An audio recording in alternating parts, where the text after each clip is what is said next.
9,67,00,000 மதிப்பிலான செயற்கை புல்வெளி தளத்துடன் கூடிய ஹாக்கி மைதானம் மாண்புமிகு தமிழ்நாட்டினுடைய ஒப்பற்ற முதலமைச்சர் தளபதி அவருடைய ஆணைக்கிணங்க விரைவில் பணிகள் தொடங்கப்பட உள்ளன.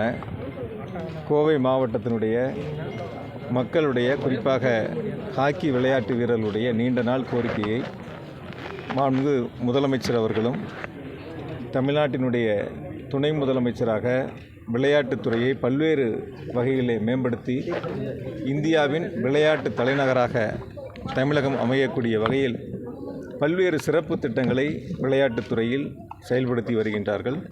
அதன் தொடர்ச்சியாக கோவை மாவட்டத்தினுடைய ஹாக்கி வீரர்களுடைய கோரிக்கையினை ஏற்று 9,67,00,000 மதிப்பிலான இந்த ஹாக்கி விளையாட்டு மைதானம் விரைவில் பணிகள் தொடங்க இருக்கின்றன. அடுத்த ஆண்டு ஏப்ரல் மாதத்திற்குள் இந்த பணிகள் முடிக்கப்பட்டு பயன்பாட்டிற்கு கொண்டு வருவதற்கு திட்டமிடப்பட்டுள்ளன. விரைவில் இந்த பணி தொடங்க இருக்கின்றன.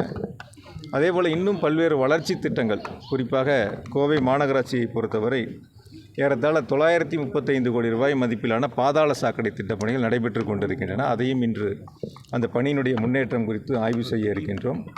புதிய பணிகளும் தொடங்கப்பட்டு அந்த பணிகளும் இப்பொழுது கோவையிலே நடைபெற்று கொண்டிருக்கின்றன.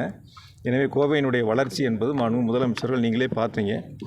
கடந்த முறை கோவைக்கு வருகை இருந்த பொழுது கோவை மாநகராட்சியினுடைய பகுதிகளில் சாலை அமைப்பதற்காக 200 கோடி ரூபாய் சிறப்பு நிதிகளை மாண்புமிகு முதலமைச்சர் அவர்கள் ஒதுக்கி உத்தரவுகளை வழங்கியிருக்கின்றார்கள்.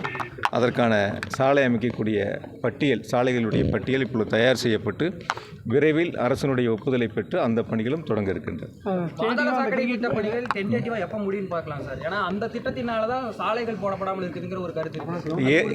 ஏற்கனவே தொடங்கப்பட்ட பாதாள சாக்கடை திட்ட பணிகள் விரைவாக முடிக்க வேண்டும் என்று கோவை வருகை இருந்த பொழுது மாண்புமிகு முதலமைச்சர் அவர்களே துறையினுடைய அதிகாரிகளை அழைத்து ஆய்வுக் கூட்டங்களை நடத்தி பணிகளை விரைவுபடுத்த வேண்டும் என்று உத்தரவுகளை வழங்கியிருக்கின்றார்கள். போர்க்கால அடிப்படையில் அந்த பணிகள் மேற்கொள்ளப்பட்டு வருகின்றன.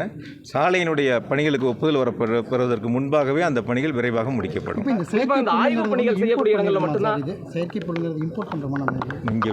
இந்த 9 மொத்தம் இதுக்கு டெண்டர் கொடுத்தாச்சு, ஒர்க்கார்டெல்லாம் கொடுத்துட்டாங்க. இனி பணி தொடங்கி ஏப்ரல் மாதத்துக்குள்ளே முடியும்.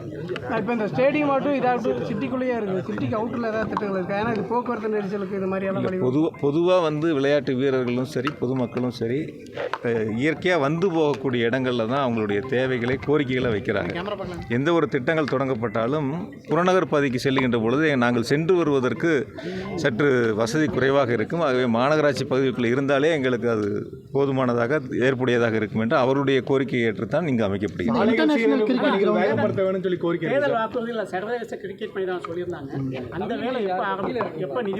ஏற்கனவே கோவை வருகை தந்தவர்களும் மாண்புமிகு முதலமைச்சர் அவர்களே மிக தெளிவாக அதை சுட்டிக்காட்டி இருக்கின்றார்கள். விரைவில் அதற்கான பணிகள் தொடங்க இருக்கின்றன.